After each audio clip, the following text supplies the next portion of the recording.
What's up, YouTube? This is Subaru Al. Just wanted to make another video for you guys. I'm sorry it's a little dark. It's nighttime now.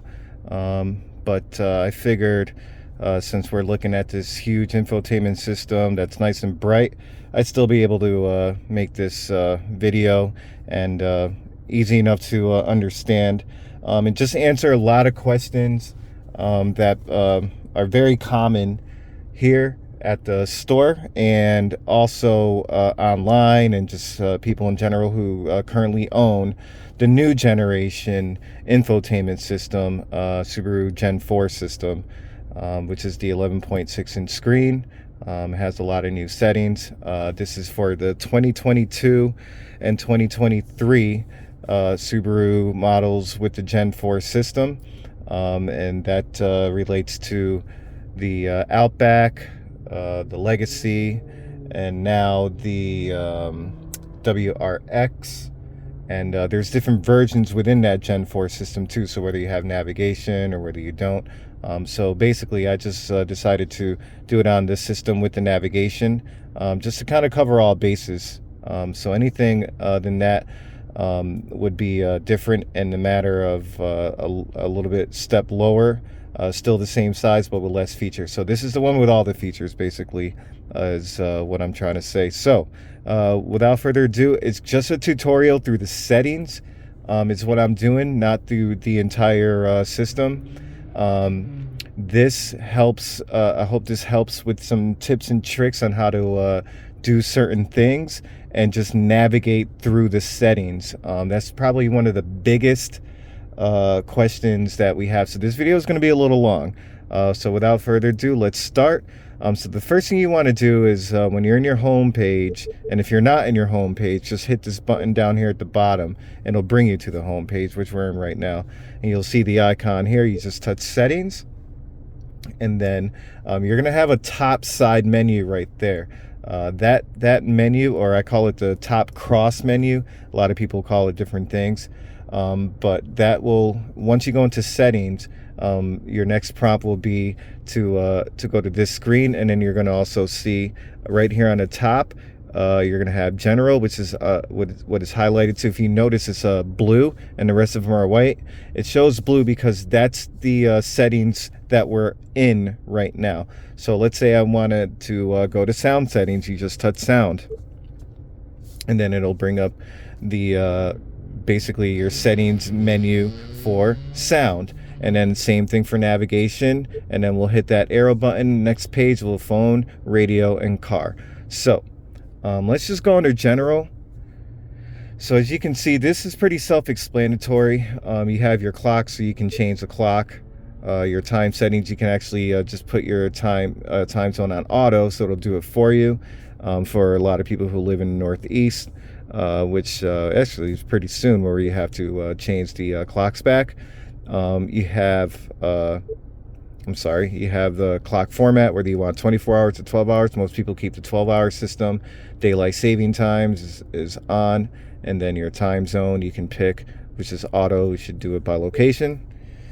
So that's clock. Obviously, like I said, that's pretty self-explanatory. Then you have display. Display is going to also be pretty self-explanatory. You can literally just touch off. You can also hit the volume button to mute your music, but and then when you hit display off, you hit the volume button down as a button again. It'll bring that display back up. And then brightness dial. You can either turn that on or off. But you see how it has a little eye there for info? If you don't know what anything is, you can always touch that. Subaru has provided that for you, and it'll let you know what that is. So to adjust the display brightness using the dial switch, which is actually going to be to the left of the dashboard, left of the steering wheel on the dashboard. And then brightness using the dial switch on the car front panel. Please set the option to on. Otherwise, the display brightness can only be adjusted through the display settings menu. So you really want that on, because it just makes life easier. And then you can also change your brightness and contrast, as you can see right there. So that's if you want the contrast to be up, down, whatever the case is. So all right, so display is fairly easy. Wi-Fi is really cool. So Wi-Fi allows you to connect to your home internet or any internet that you have access to, wireless Wi-Fi. Basically, you turn on just like that. You'll find the Wi-Fi, and then you register your device to that Wi-Fi, and then you can do anything from system updates, things like that. If there are any required, just makes life easier, so you don't have to do it at the dealer. And you can always do the Wi-Fi protected setup. So if you touch that, you do your own pin setup or your push button setup, so it has its own particular access that only you have. So now this one's cool because you have the reminder screens for birthdays, anniversaries, maintenance. So all you busy people out there that have a hard time remembering people's birthdays, anniversaries, and the maintenance on your own car, you can set your own reminders on.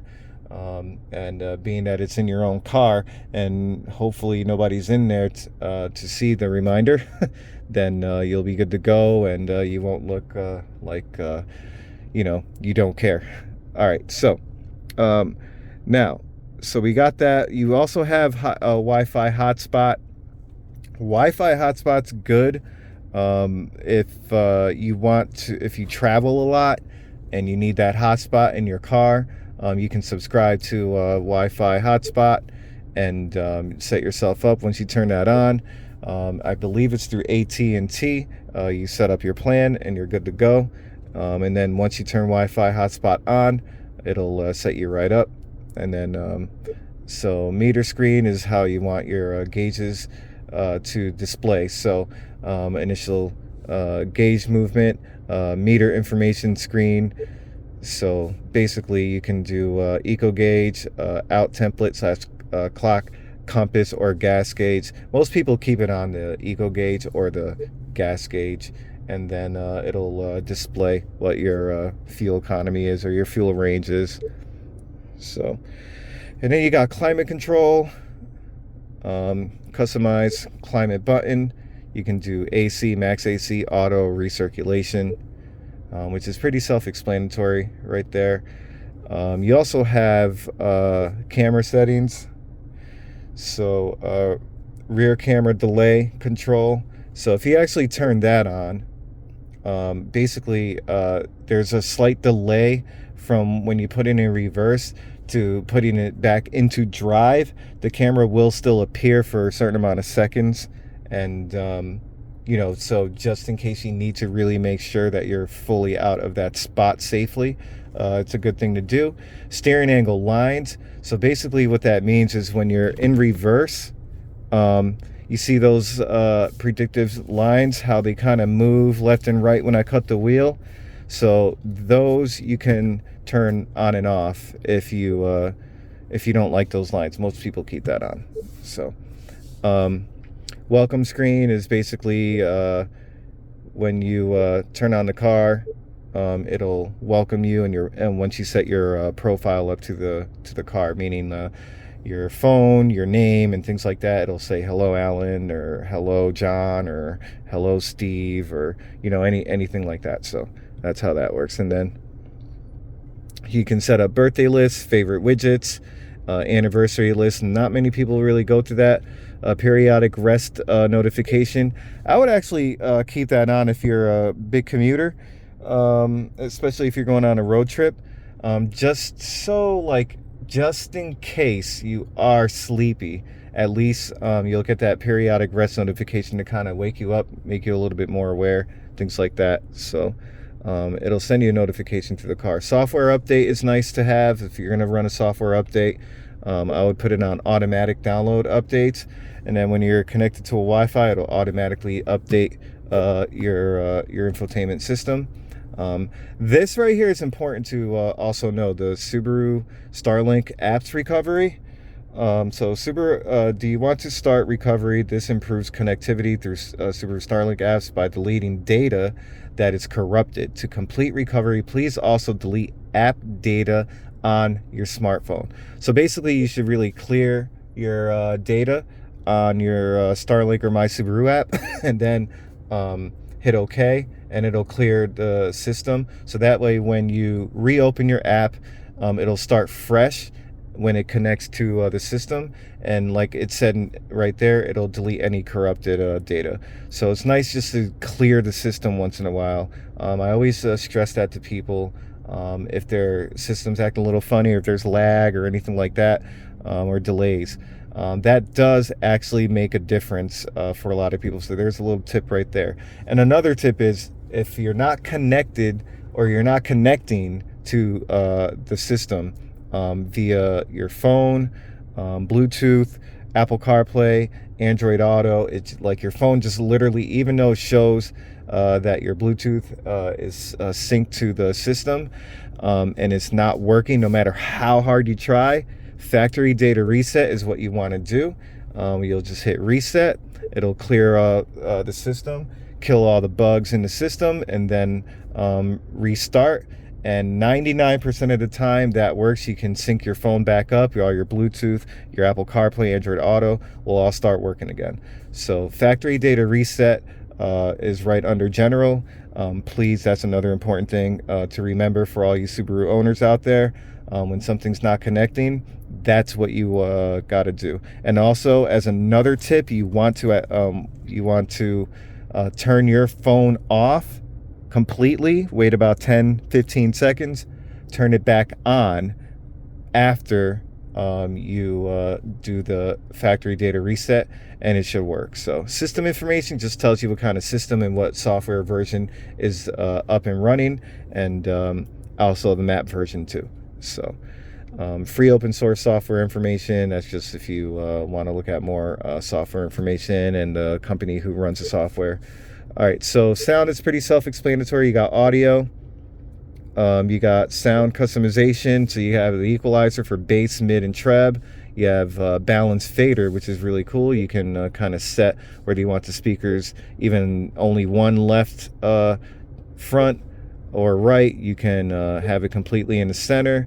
If you want it more towards the back, or more towards the back front, you can do that. Or if you want to put everything back, you just hit reset and it recenters everything perfectly.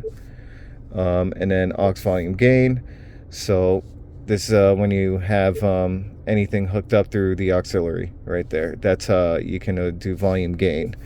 So navigation guidance volume is on 19. You can lower it or make it higher depending on how loud your music is.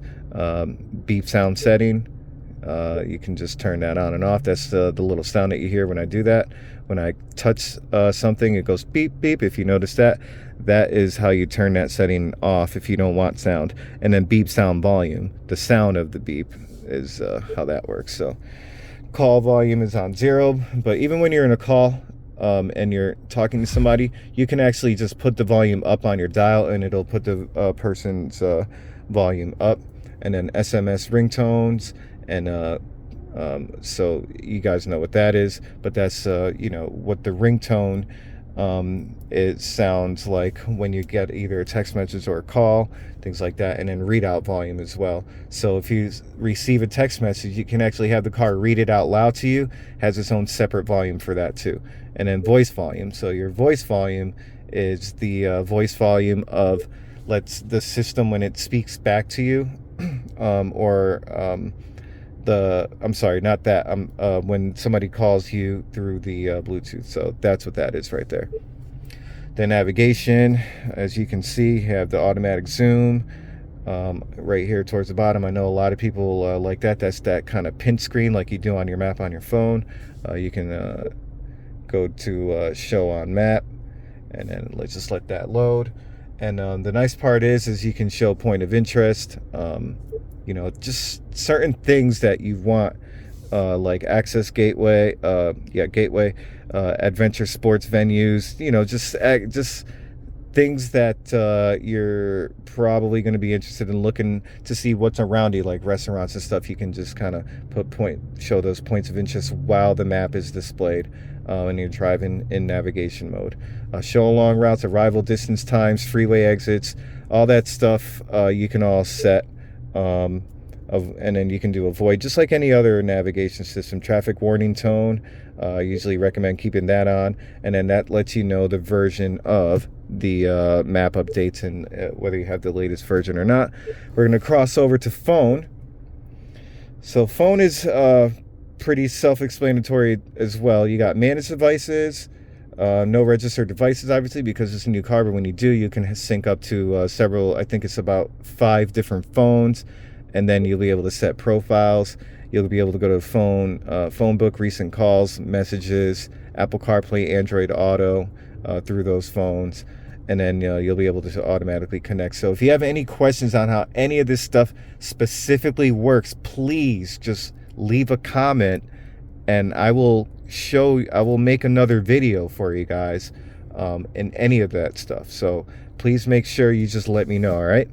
All right, so we go to radio. Radio is pretty self-explanatory. You got FM, AM, Sirius satellite radio, tune start, tune scan, and then again you can hit that little I to show, while enabled, the channels listed in your smart favorites will all cue to the start of each song. And then you got, while enabled, the system will scan the channels listed in your smart favorites. When enabled, sports alerts will be given based on your registered favorites. See, this is all cool stuff. Parental, this feature locks out user-selected channels and requires a passcode to operate. So if you listen to any XM radio channels that have maybe curse words or something, that when you're with your kids or you don't want your kids to listen to, you can put your own secret passcodes to them so they don't have access to that while they're using your car or while they're in your car and trying to use it. So traffic and weather, you can hit that little I. The system will alert you about weather and traffic updates in your selected city. You must register your city before this feature can be used. So basically you just go here and then you register your city, and then you're good to go. All right, so let's back that out. We're going to go to car. To me, car is like the most important thing because it has all the settings of your safety systems and just various things that give you access to like locking and unlocking your doors and things like that. So when you start with eyesight, and as you can see, it gives you all the list of your eyesight package. Now, for you, those of you who don't know what the eyesight package is just a combination of or a suite of Subaru's proactive safety systems. So as you can see, the pre-collision braking, you hit that little I, again, it'll tell you what it is. So pre-collision detects a potential collision and warns the driver, applies brakes to minimize impact or prevent the collision, so you can set that on and off. Lane departure warning warns the driver if the vehicle drifts out of the lane. And then eyesight assist monitor provides supplemental visual eyesight alerts. Literally has face detection, basically, is what that is. And I made a video in the past about how that works. And if you guys have any questions about that and how to set it up, please let me know. I'll do it again. All right, so reverse automatic braking is automatically applies the brakes if there is an obstacle detected while reversing the vehicle. Temporarily disable, enable from reverse. And there is a shortcut on and off button to those two that I can get into. Again, if you have any questions on how that works, please just put a comment in the video and I'm all about it. I'll make a video as soon as I possibly can. I'm pretty quick with that kind of stuff. So I do care about what you guys say, and it is a big deal to me. So and then performs driver recognition and provides alerts for drowsy, inattentive driving. So again, that driver monitoring system also does that too. And then blind spot detection with rear cross traffic alert, you can set on and off. But basically, rear cross traffic alert, as you know, will shine lights that are built into the side view mirrors, both sides. So if somebody's in your blind spot, it'll flash and let you know. High beam assist is really cool. Automatically operates high beams if headlights are on and no vehicles are present. So that's a really cool system too. So that's how that works. And then we go down to eyesight monitor system. So eyesight monitor system, again, did that wrong. Eyesight assist monitor. So you see how it says red, yellow, and green, and it has their own on and off buttons. So basically, there's a reflection on there's a reflection that comes off of the driver's side front window, and when you're driving, it'll basically, those indicators let you know how close and how far you are away from the car if you're approaching the vehicle at a higher speed. Obviously, green would be at a safer distance. Yellow, you're getting closer. Red, you're gonna be close. So sometimes people don't want to see green and yellow. They just want to know when they're really close. Me, I recommend keeping them all on because it's all three stages, all the way up to red. So I would recommend just keeping all those on. Just keeps everything more safe on the road. So that's what that is. Reverse automatic braking. Basically, you can turn the sonar on or off to that. So you can actually have reverse automatic braking on, but just turn off the audible alert portion of the reverse automatic braking. So although it'll still brake for you by itself when you're reverse, if you don't like that audible alert, you can actually turn that off. Me, personally, I recommend keeping it on. Again, just for the same reasons. Keeps everything more safe, keeps you more aware, keeps you more alert. And I don't care how much it makes you jump. That's the whole purpose of it, is to make you aware when you're not aware. So I would recommend keeping that on. All right, so now we're going to go down to driver monitoring system. This is where you set up the face recognition for the system. You can set up to 5 different drivers or user profiles to it. Basically, you just go to register user and you follow the prompts. Again, I did make a video about that. If you guys have any questions, please put them in the comments and I'll answer them. I'll be more than happy to help. You scroll down, and then once you're registered, then these faded out menu settings will come up, because they're faded now because there is no registered user. So keyless entry system is important to know. The key fob, your key fob that you actually turn the car on and off with, when you press the lock buttons and unlock buttons, or trunk buttons, whether it's a